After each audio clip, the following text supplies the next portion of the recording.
Hare Krishna devotees, welcome to day 29.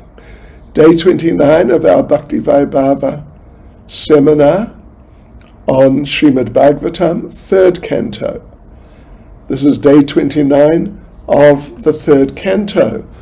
And we, right at this point, we are in chapter 10, which is titled The Divisions of the Creation, and we are in the middle of the fifth section.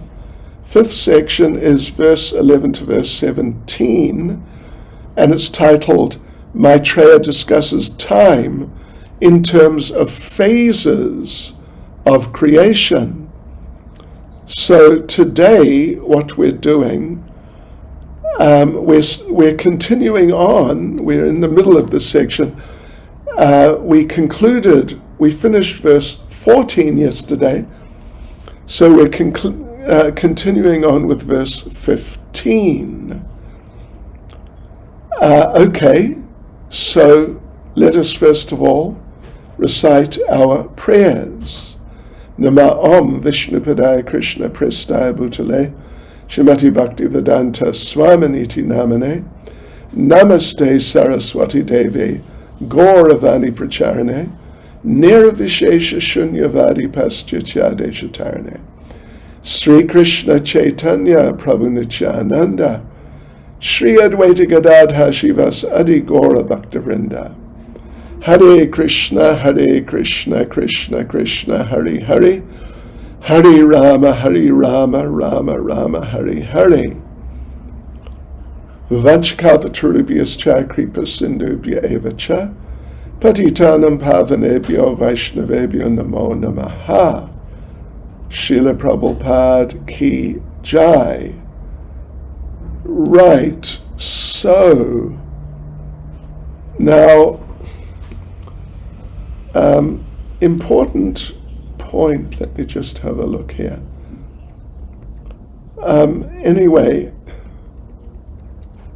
in verse 14, which we read yesterday, let me just read the verse. Verse 14, there are 9 different kinds of creation besides the one which naturally occurs due to the interactions of the modes. There are 3 kinds of annihilations due to eternal time, the material elements and the quality of one's work. So then Srila Prabhupada went on to talk about in that purport, and it's important to refresh for understanding what's coming from verse 15 onwards, at least for the next few verses, is that the Supreme Lord did his first creation. He glanced, and the Mahatattva came, and the Mahatattva, the Pradhan was energized into the form of Mahatattva with all the ingredients for Lord Brahma to take and use in the creation of planetary systems and at least some or many of the species, but as we'll see, not actually all.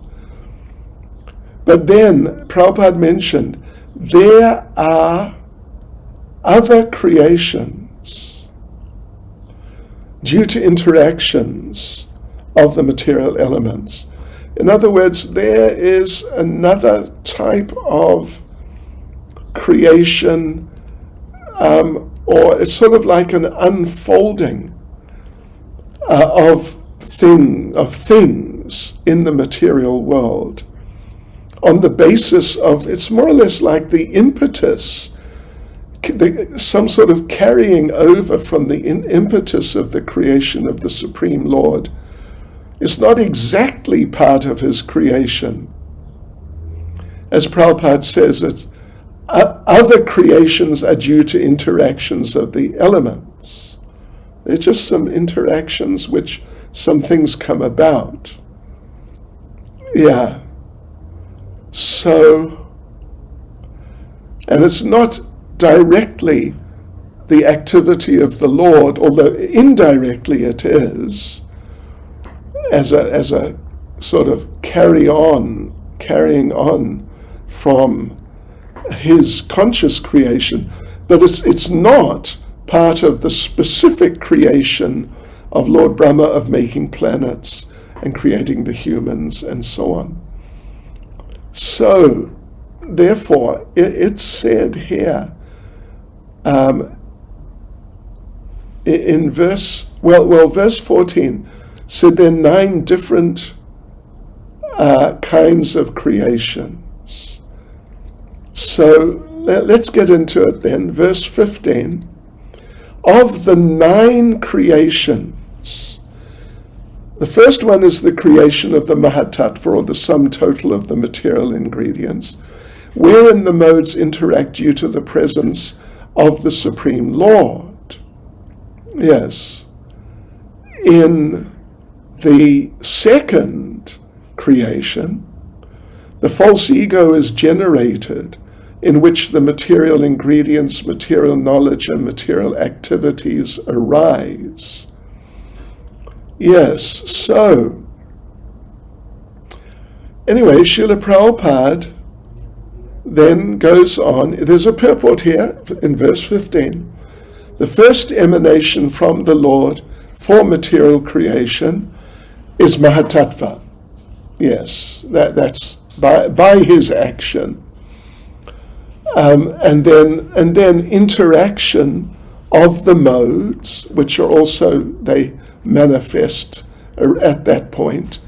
The interactions of the modes are the cause of false identification, false ego, essentially to think that we're these bodies, or Prabhupada says the sense that a living being is made of material elements.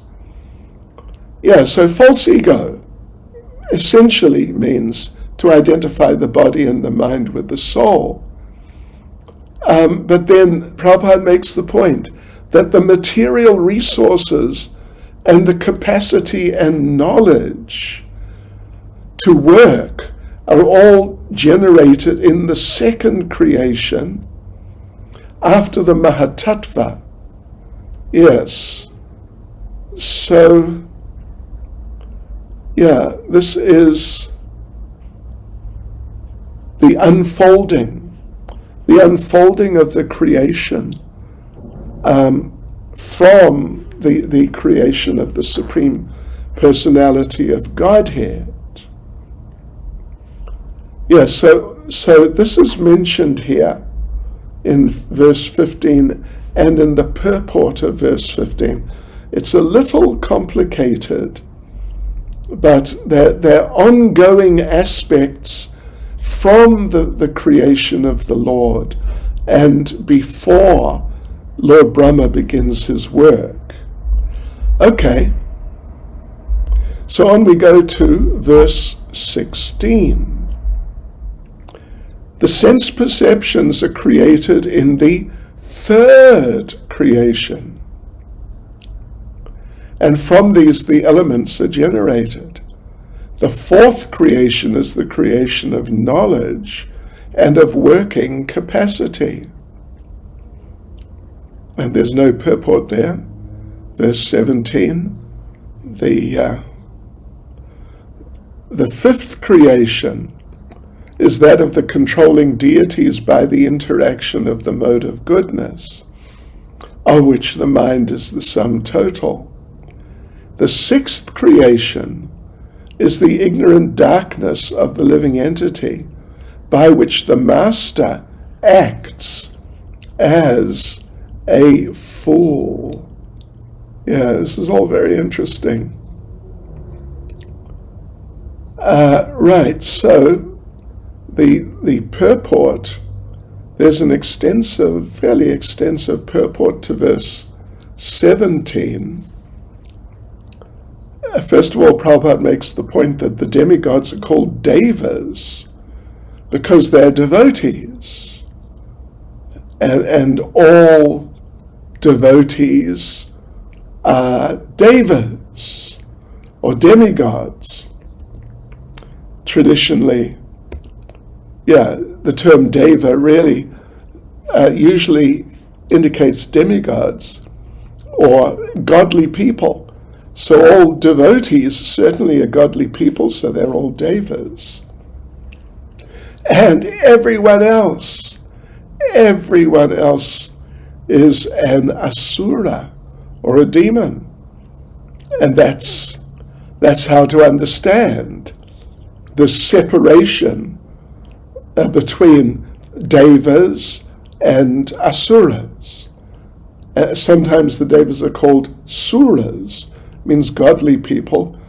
The demons are called asuras, ungodly people. So the devas generally are situated in the mode of goodness. The asuras, the demons, are in the modes of passion and ignorance, or passion or ignorance, or a mixture, passion and ignorance. And the demigods, the devas, well, the demigods specifically, the controlling deities, they are entrusted with the management of the different functions, the different departments within this world. Like we know in the Govardhan Leela, Lord Indra had traditionally, the Brijbasis had worshipped him every year because he is the demigod in charge of rain. And when you're a farmer, you need rain. It's just practically the first priority for farming. So therefore they performed Indra Puja every year. But of course we know Krishna interrupted that program. But still, that just illustrates this point, how the demigods are entrusted with different functions. Indra is in charge of the rain department, and others are in charge of other departments. Saraswati in charge of the knowledge department, etc. So anyway, as an example, Srila Prabhupada gives an example, which is our eye. The eye is controlled by light. If there's no light, if there's really just no light at all, like being in a windowless room in the middle of the night, then you're going to basically have just no light. Then the eyes can't see a thing. They'll just be groping around. So the eye is controlled by light. And light is distributed by the rays of the sun.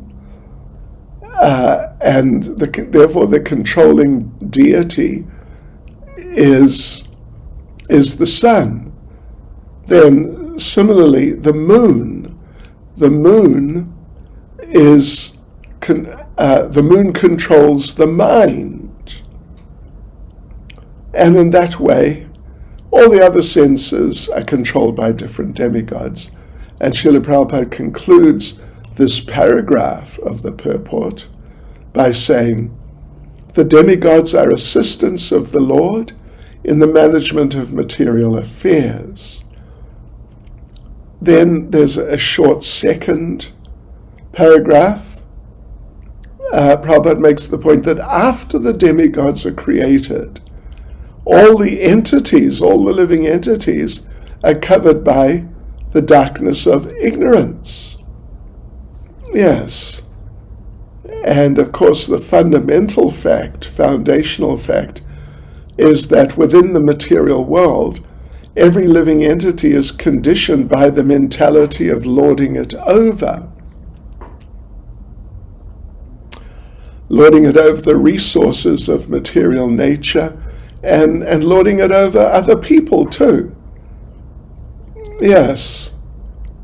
So, but the thing is, even though a living entity may be important, like a master, like a king, a president, or something of that sort, still within the material world, such a person is conditioned by ignorance, by this false idea, false impression of being the proprietor of material things, which he is not the proprietor of.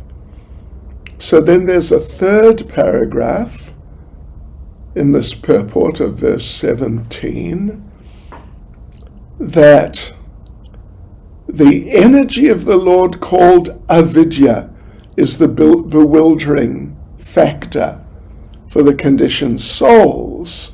So what is this avidya? Avidya means ignorance. Vidya means knowledge, and avidya means ignorance. Yes.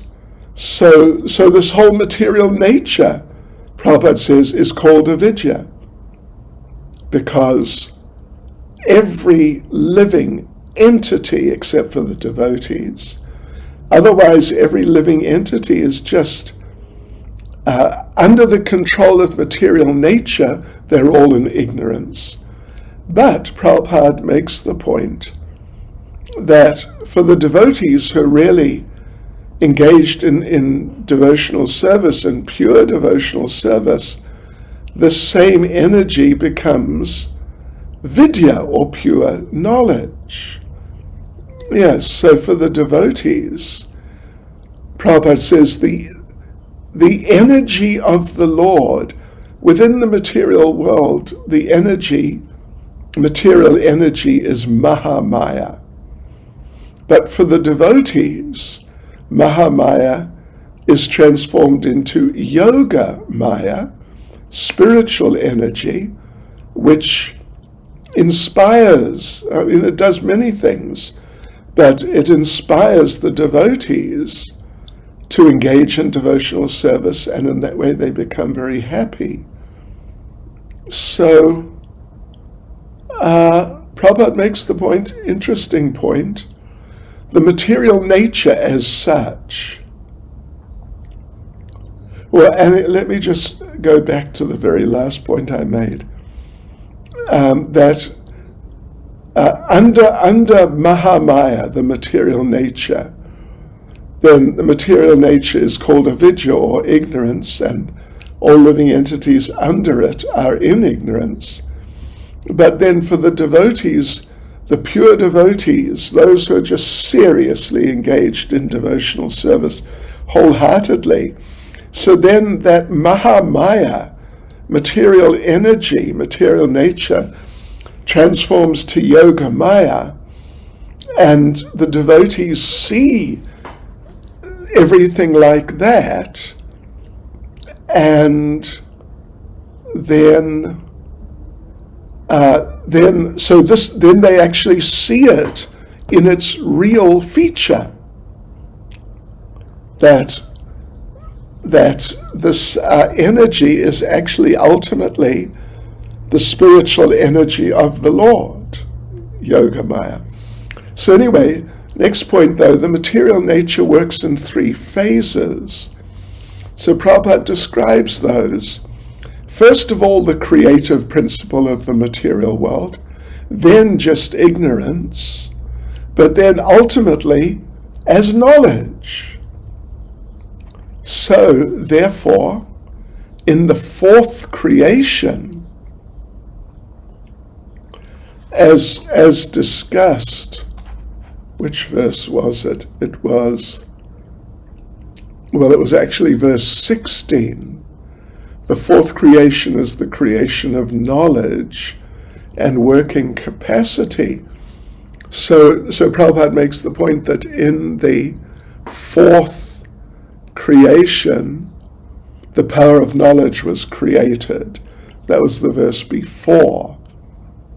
So then Prabhupada makes, it's an interesting point in terms of what the verse said, that the ignorance of the living entity makes the master act as a fool. So here in this 3rd paragraph, Srila Prabhupada, right at the end of the third paragraph, Prabhupada makes the point that conditioned souls are not originally fools. No, originally they're full of knowledge, Satchitananda. Chit means full consciousness, full awareness, full knowledge. But unfortunately, by the influence of the material energy, the avidya function of ignorance, they're made into fools. And thus, they're unable to utilize knowledge in the right ways. Spiritual knowledge they're completely unable to utilize in any way, and even material knowledge.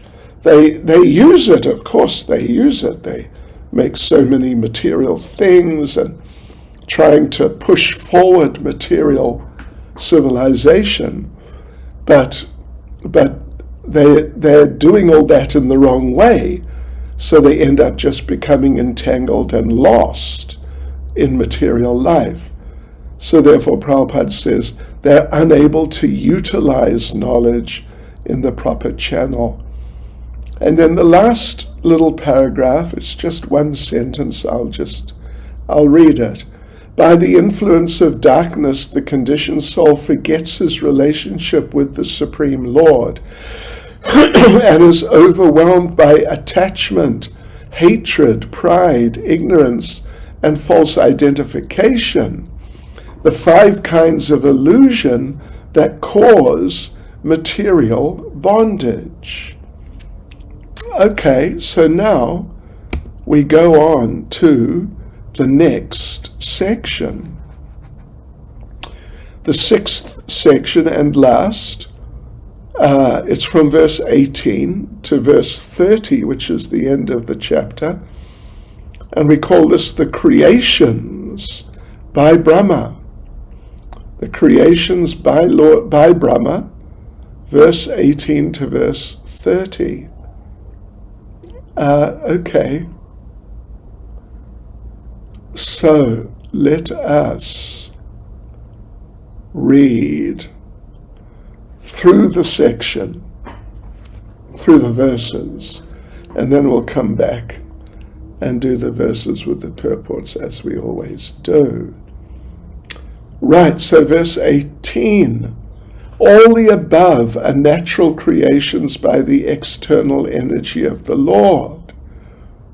Now hear from me about the creations by Brahma, who is an incarnation of the mode of passion, and who, in the matter of creation, has a brain like that of the personality of Godhead.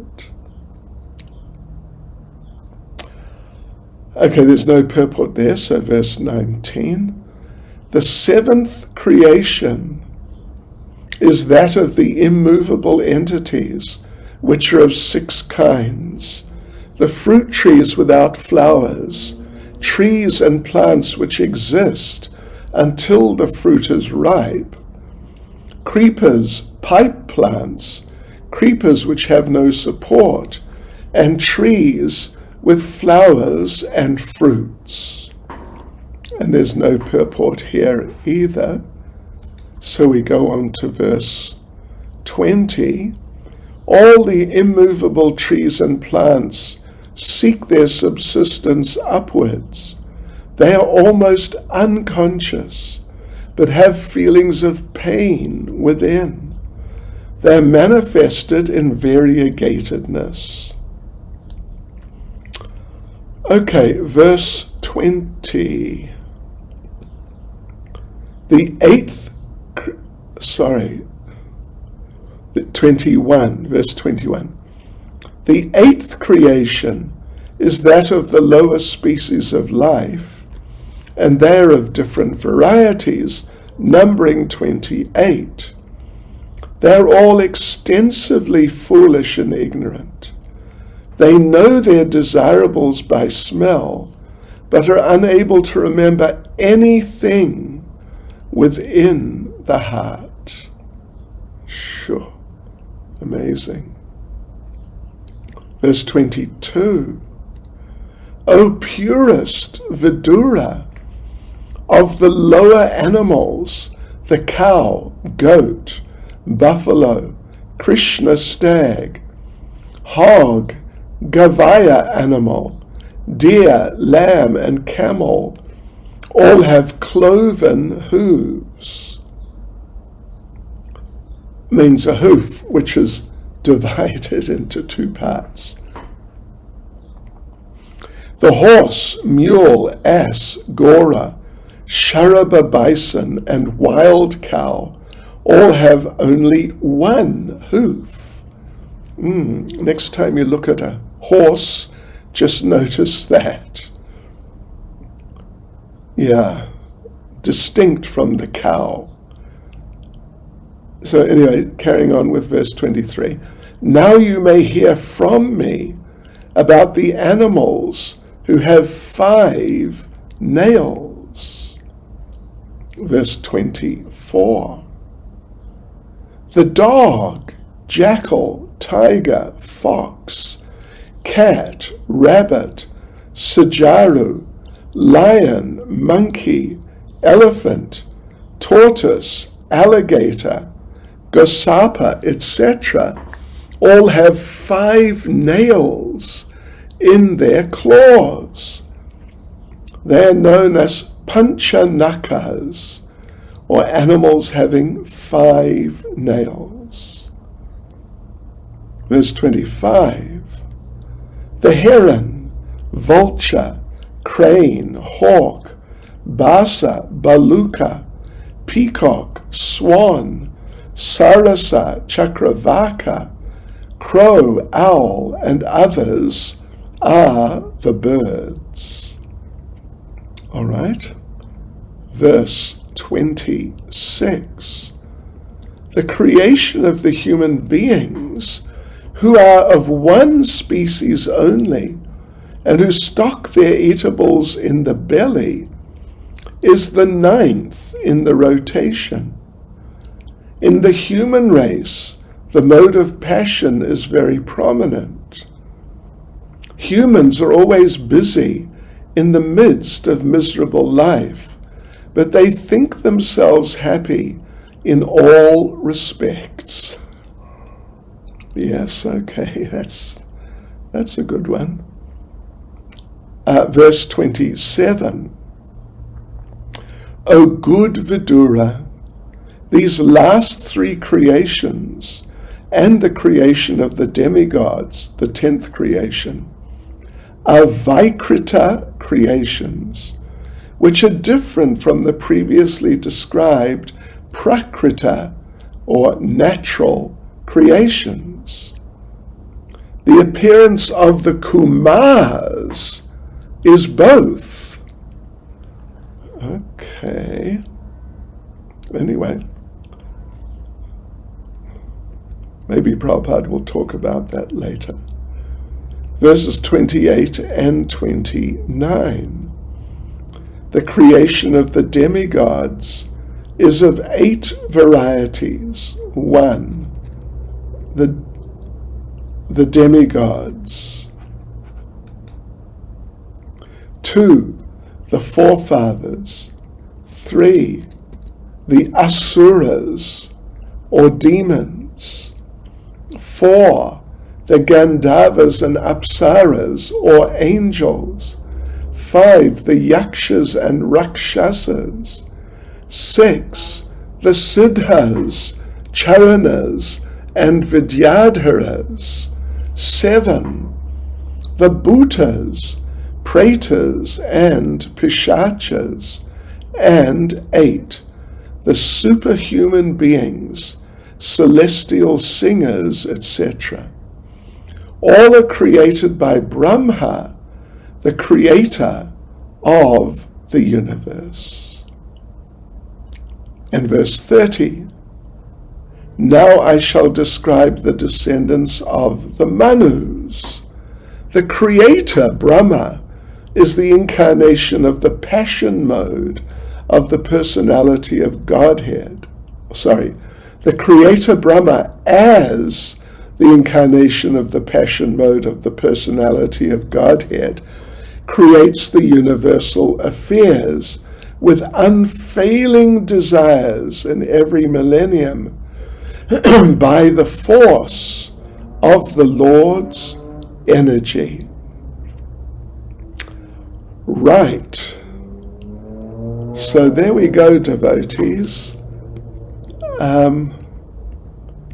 Let's read through now. There's not so much in the way of purports. In fact, there's really very little. But anyway, let's just get into it.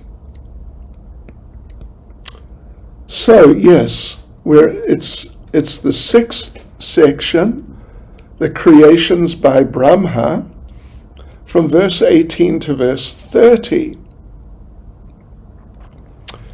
And quite a number of these verses have no purports, but anyway, we'll read through the whole thing again. All the above are natural creations by the external energy of the Lord. Now hear from me about the creations by Brahma, who is an incarnation of the mode of passion, and who in the matter of creation has a brain like that of the personality of Godhead. So, the point here is that first of all, there's the creation by the Supreme Personality of Godhead. That's the first creation. Well, in this context, there are two creations. In this context, there's the first creation by the Lord, it's called Sarga. And then there's the second creation by Lord Brahma, it's called Visarga. And that happens obviously after the Lord's creation. But what is being described here is that, well, this verse 18 says that all these things we've just read through are natural creations by the external energy of the Lord. In other words, these things just unfold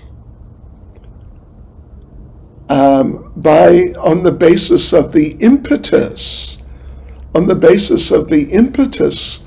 which is created and set in motion by the Supreme Personality of Godhead, Garbhodakshaya Vishnu, in the process of his creation. So these things which we've just been reading through this morning, they just, you could say, unfold on the basis of that impetus, the initial impetus, from the initial first creation by the Lord. They just unfold the unfoldings of principles set in motion in the course of the Lord glancing over the Mahatattva, and then the Mahatattva sort of unwinding into its component state. Therefore, the way they're described here is they're natural creations by the external energy of the Lord. And, this is now, as the verse says, now hear from me about the creations by Brahma, who's an incarnation of the mode of passion, and who in the matter of creation has a brain like that of the personality of Godhead. It's amazing. And it's not just a brain in the physical sense of that unit within the head, which is called the brain, but it's intelligence. And where does intelligence come from? It comes from the Supreme Personality of Godhead. And he monitors it, the supply of it to us and other living beings, particularly to the humans. So, for Lord Brahma, he really gets a big supply of intelligence. Yeah, I was going to mention actually that there's a description further on when we come to Lord Yamaraj and descriptions of his functioning, that he is empowered because he has to monitor all of us conditioned souls. And, I tell you what, we are real characters. We get up to all sorts of things for which there are all sorts of reactions. So he has to keep track of everything we do and sort of categorize it and quantify it and evaluate it in the sense of, in the future, what will be an appropriate reaction or reactions to what we've just been doing. So, in this sense, Srila Prabhupada notes, further on, Prabhupada notes that Yamaraj has the intelligence, it's like he has the intelligence of the supersoul to monitor not just all humans in terms of their accumulating further karma, but then all living entities, including the humans, in terms of how they get the reactions for their karma. Now, what brain or what intelligence would you have to do that? I mean, it is well and truly beyond our comprehension, but Yamaraj has that. And Lord Brahma has that type of intelligence, that massive capacity of intelligence in the matter of creation, just like the Lord. So, now verse 19. The seventh creation is that of the immovable entities, which are of 6 kinds: the fruit trees without flowers, trees and plants which exist until the fruit is ripe, creepers, pipe plants, creepers which have no support, and trees with flowers and fruits. Yes, so these are all immovable entities, 6 varieties. Let's just go on to verse 20. All the immovable trees and plants seek their subsistence upwards. They are almost unconscious, but have feelings of pain within. They are manifested in variegatedness. Oh, how many trees and types of trees and plants have we seen? They're really manifested in variegatedness. So it's interesting, Prabhupada makes the point, they're almost unconscious, but they have feelings of pain within.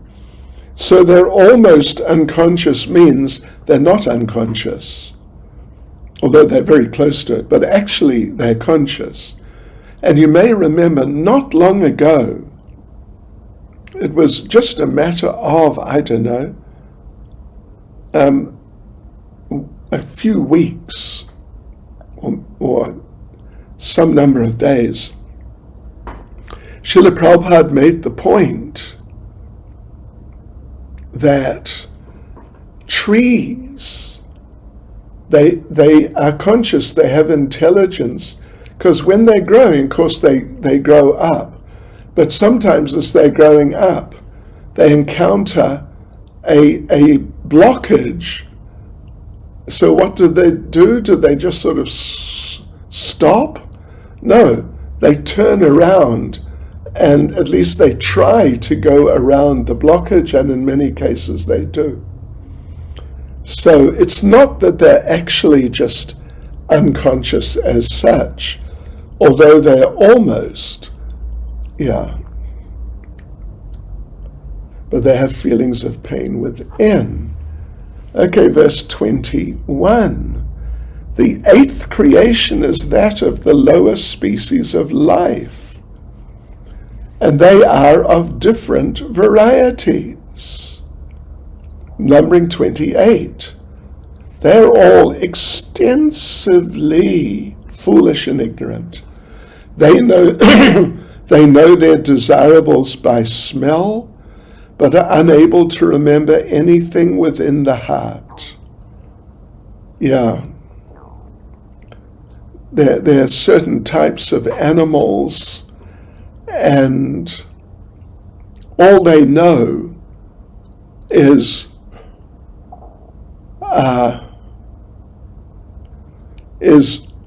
how things smell. Yeah.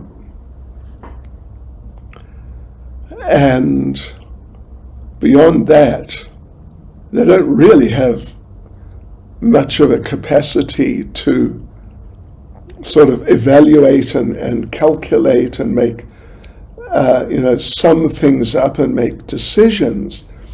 And even you notice that, this here, it's not actually exactly including the dogs, but, it includes the dogs. It includes the dogs. Sometimes you see a small dog, like barking and barking, kind of being aggressive with a much bigger dog.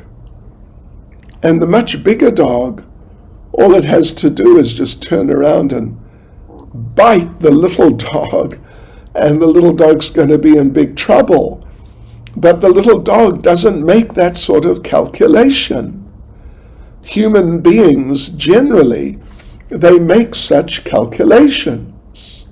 What can I do? What will I not be able to do? What may be dangerous for me? What, will not be dangerous, so therefore I can have a go at it. But these animals, they're not really capable of making that sort of calculation in their lives. Srila Prabhupada quotes from the Vedas. Prabhupada doesn't say exactly where from in the Vedas, but somewhere in the Vedas there's quite some Sanskrit there. Let me just read the translation of it. Lower animals have knowledge only of their hunger and thirst. They have no acquired knowledge, no vision. Their behavior exhibits no dependence on formalities. Extensively ignorant, they can know their desirables only by smell, and by such intelligence only can they understand what is favorable and unfavorable. Their knowledge is concerned only with eating and sleeping. So then Prabhupada goes on to make a very important point. Therefore, even the most ferocious animals can be tamed, like tigers. I'm sure many of you, in your early days, you went to circuses. I know I went to a number of circuses, and there they have tigers, full-grown tigers, but the tamer gets the tigers to jump through fire and, do all these tricks, you'd say. Now, why on earth would the tiger want to do that? The tiger definitely would not want to do that. But the tiger has been trained to know that if I don't do that, I won't get food. Yes, particularly food. I won't get food. So, and what they do, they starve the animals, the tigers, and others. Sometimes they have bears and so on. They starve them and then bring out food, But the tiger at least has the intelligence that I've got to jump through the hoop. So, there's no way to get the food, to get to the food, unless you jump through a hoop. So they jump through the hoop, then they get their food. And because, as Prabhupada says, their knowledge is concerned only with eating and sleeping. Therefore they can be tamed to jump through hoops, jump through fire, and things like this, by a regular supply of, particularly of food, but Prabhupada also says, by accommodations for sleeping. Right, so then Prabhupada concludes the purport by saying, only snakes cannot be tamed by such an arrangement. Oh yeah, snakes are special. They're in their own category. Okay, let's just carry on here. Verse 22. Now this is all the next few verses, and it ends up coming to human beings. But they're just different divisions of the animals. And then ultimately the human beings. So, okay, verse 22. O purest Vidura of the lower animals, the cow, goat, buffalo, Krishna stag, hog, Gavaya animal, deer, lamb, and camel, all have cloven hooves. Cloven basically means divided in two parts. Whereas, verse 23 says, the horse, mule, ass, gora, Sharaba bison, and wild cow all have only one hoof. Now you may hear from me about the animals who have 5 nails. The dog, jackal, tiger, fox, cat, rabbit, sajaru, lion, monkey, elephant, tortoise, alligator, gosapa, etc. all have 5 nails in their claws.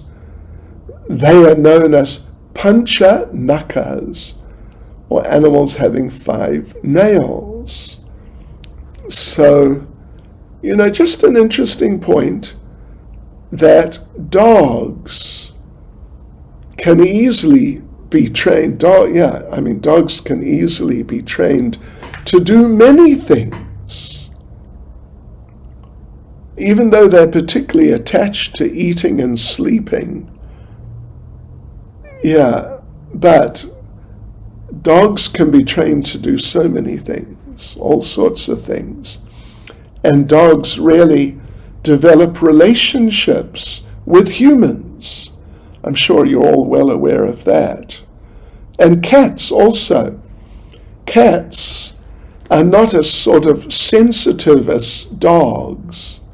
Dogs are much more tuned in to the humans they're associating with.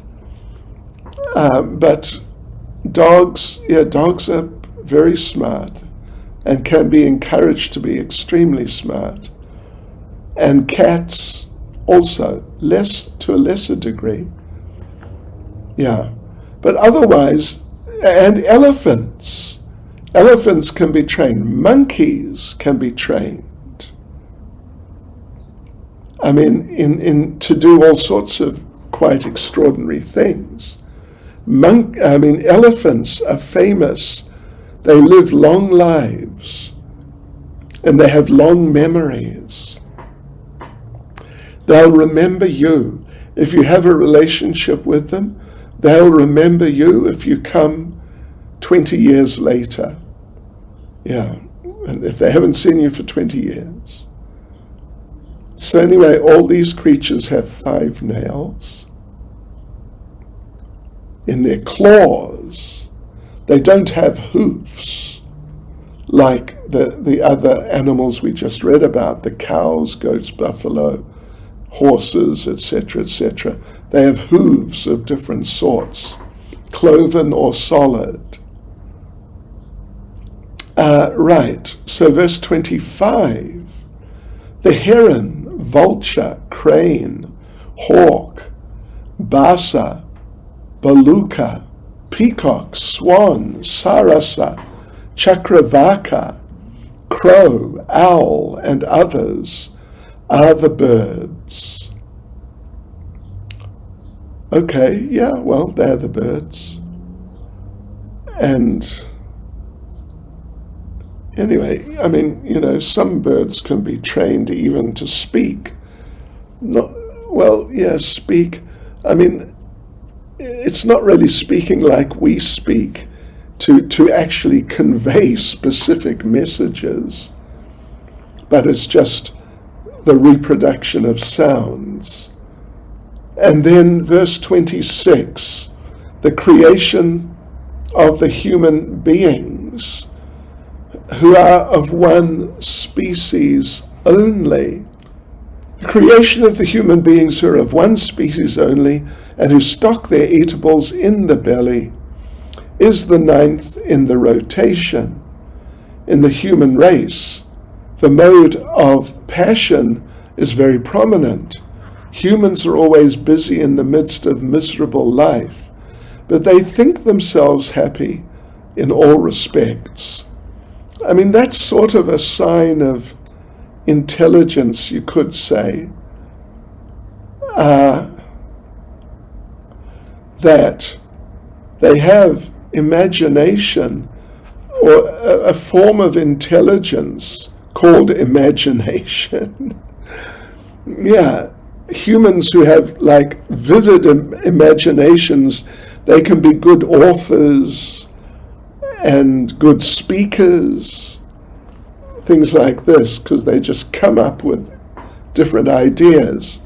Or rather, on the basis of their karma, Krishna gives them many inspirations, much more than your average person who's sort of not so quick on the uptake.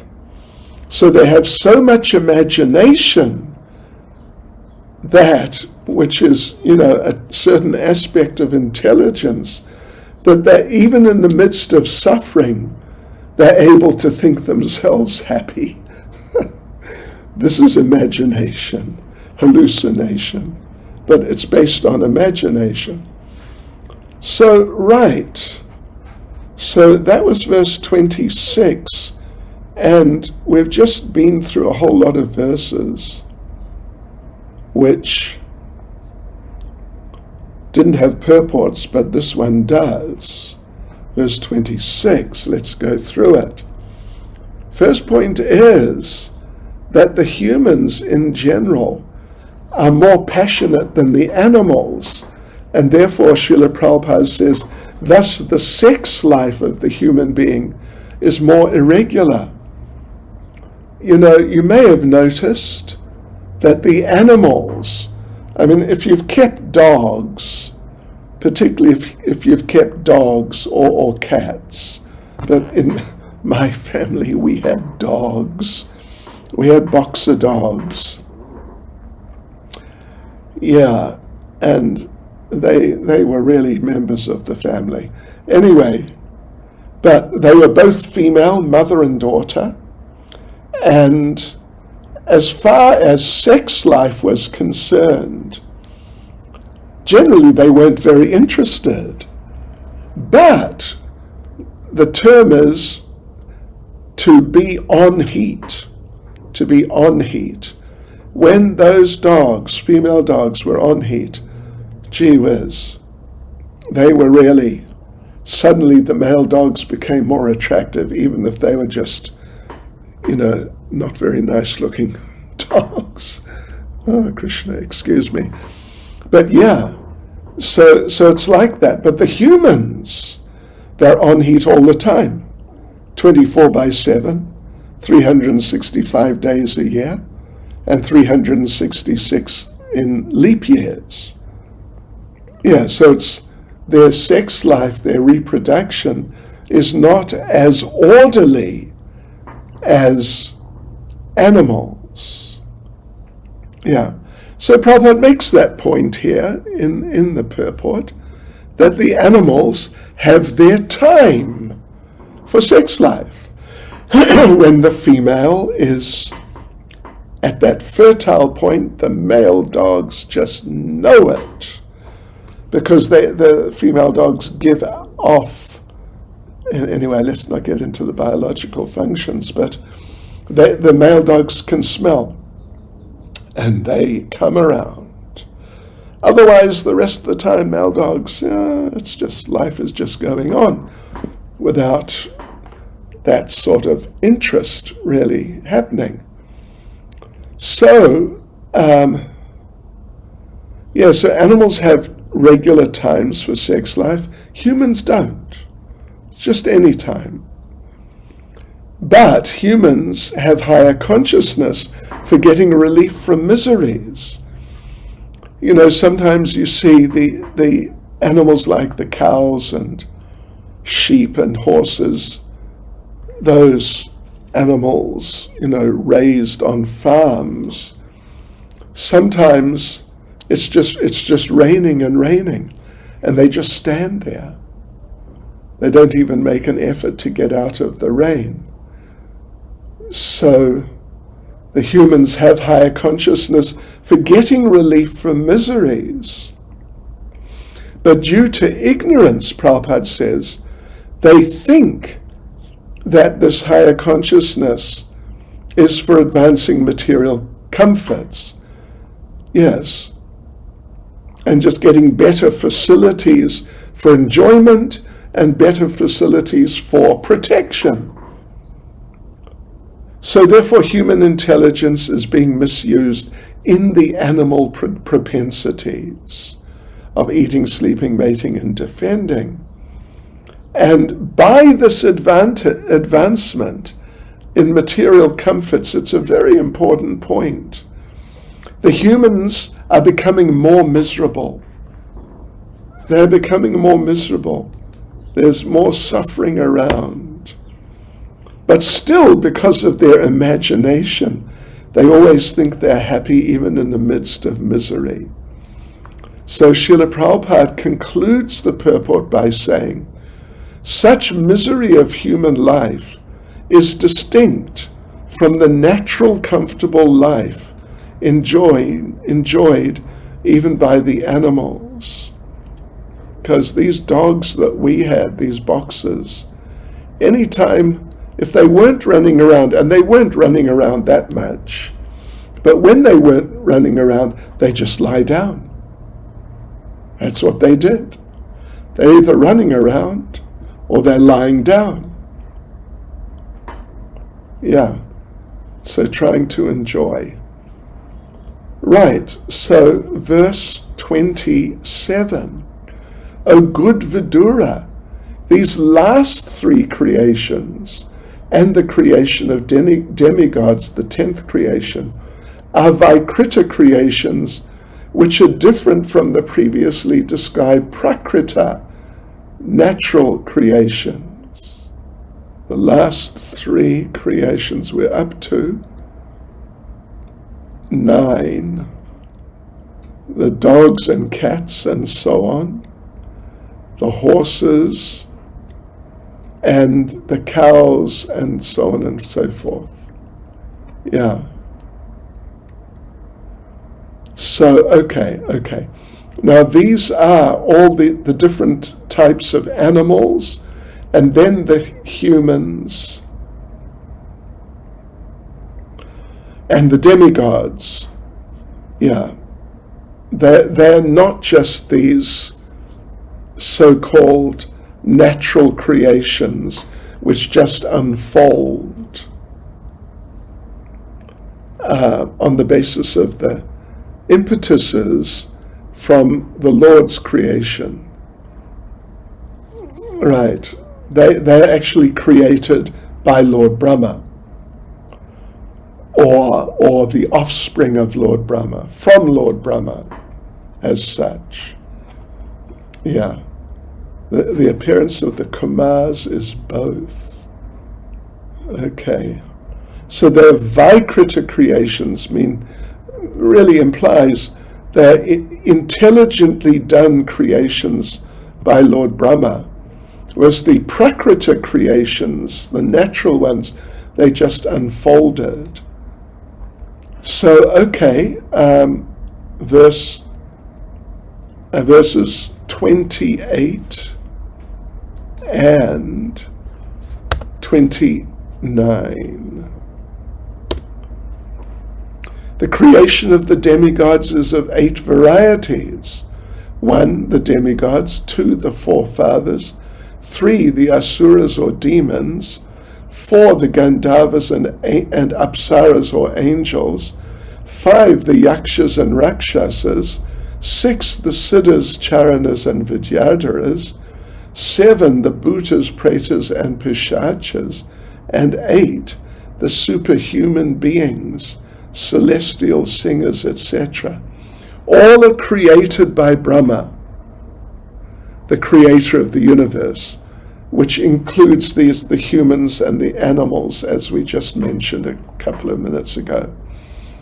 So, okay, there's a purport here. Srila Prabhupada makes the point that in the second canto, Srimad Bhagavatam describes the Siddhas. They travel in space without vehicles.